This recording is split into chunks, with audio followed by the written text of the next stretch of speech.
Hello আমার সাকিবিয়ান ভাইরা বোনেরা, চলে এলাম আজকের প্রথম ভিডিও নিয়ে। প্রথমেই বলি সকলকে সুপ্রভাত।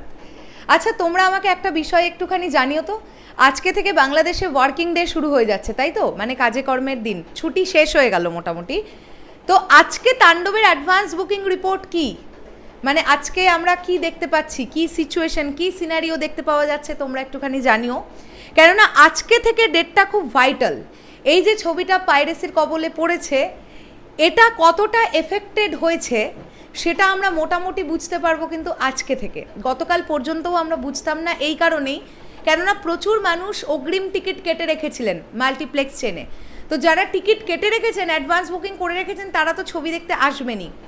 এইবার ব্যাপারটা হচ্ছে, এই যে পাইরেসিটা হয়ে গেল, এর পরে কতজন দর্শক আসছেন, এবং ডেফিনেটলি যদি আজকে থেকে বাংলাদেশে ওয়ার্কিং ডে শুরু হয়ে যায়, অবশ্যই এটা শুধু তাণ্ডবের ক্ষেত্রে না, যে কোনো ছবির ক্ষেত্রেই বক্স অফিসে একটা ড্রপ দেখতে পাওয়া যায়। এবার দেখবার ব্যাপার এটাই যে সেই ড্রপটা কত পার্সেন্ট হয়, আদৌ কি ড্রপ হবে, নাকি যে ধারায় তাণ্ডব ব্যবসা করছে সেই ধারাটাই অব্যাহত থাকবে, সেটা আমরা আজকে বুঝতে পারবো। মোট কথা তোমরা জানিও যে আজকে অ্যাডভান্স বুকিং রিপোর্ট কি বলছে, স্পেশালি মাল্টিপ্লেক্স চেন, কেননা সিঙ্গেল স্ক্রিন থেকে তো আর অ্যাডভান্স বুকিং ওইভাবে জানা যায় না। স্টার সিনেপ্লেক্সের বিভিন্ন শাখাগুলোতে কীরকম অ্যাডভান্স বুকিং হচ্ছে তোমরা যদি জানাতে পারো তো জানিও। আজকের প্রথম ভিডিওতে আমরা মেগাস্টার শাকিব খানের ডেডিকেশন নিয়ে কথা বলবো আবারও একবার। এই মানুষটাকে আমরা এত ভালোবাসি, এই মানুষটা বাংলা সিনেমাকে এগিয়ে নিয়ে যাবার জন্য কি পরিমাণ কঠোর পরিশ্রমের মধ্যে দিয়ে নিজেকে নিয়ে যাচ্ছেন প্রতিটা নিয়ত, সেটা আমরা চোখের সামনে দেখতে পাচ্ছি। এই মানুষটা যদি এতটা করেন, আমরা হয়তো জানতে পারি এইটুকু।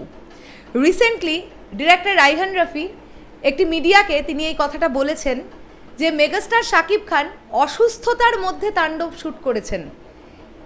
এক্স্যাক্টলি যেটা বলেছেন সেটা আমি তোমাদের সঙ্গে শেয়ার করব। সেটা হচ্ছে ফিল্ম সিটি চ্যানেলটা থেকে আমি তোমাদের স্ক্রিনশটও দেখিয়ে দিতে চাই। এই যে সেই স্ক্রিনশট যেখানে রাইহান রাফি ভাইয়ার এই কথাটা আমরা পাচ্ছি। তিনি বলছেন, শাকিব ভাই বরবাদ ও তাণ্ডব ব্যাক টু ব্যাক শ্যুট করেছেন।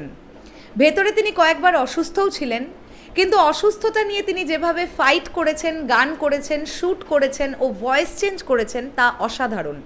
এই ডেডিকেশনের জন্যই ওনার cinema back to back blockbuster হচ্ছে। তার মানে শরীর খারাপ বা শরীরে অসুস্থতা, শারীরিক অসুস্থতা এই মানুষটাকে দমিয়ে রাখতে পারে না। এই মানুষটা প্রতিনিয়ত নিজের সঙ্গে নিজের চ্যালেঞ্জটা নিচ্ছেন যে আমি কিভাবে আরও ভালোভাবে নিজেকে প্রেজেন্ট করব, কিভাবে আমার অভিনয়ের দক্ষতা দিয়ে মানুষকে মুগ্ধ করে দেব, কিভাবে আমি স্ক্রিনে এলে যেন দর্শক আমাকে দেখে, দর্শক যেন আমাকেই দেখে। এই ব্যাপারটা ডেফিনেটলি তার ব্যাক অফ দ্য মাইন্ড চলে, যে কারণের জন্য তো এই ডেডিকেশন লেভেলটা। আজকে মেগাস্টার শাকিব খান, এই মানুষটার নামে সিনেমা চলে, আমরা তো জানি এই মানুষটার নামে সিনেমা চলে। হ্যাঁ, তার জন্য অবশ্যই একটা ভালো গল্প দরকার, ভালো একটা মেকিং দরকার, আর মেগাস্টার শাকিব খান এটা হয়ে গেলে আর কিছু লাগে না, জাস্ট আর কিছু লাগে না। তার প্রমাণ এই বছর রোজারিদের বরবাদ।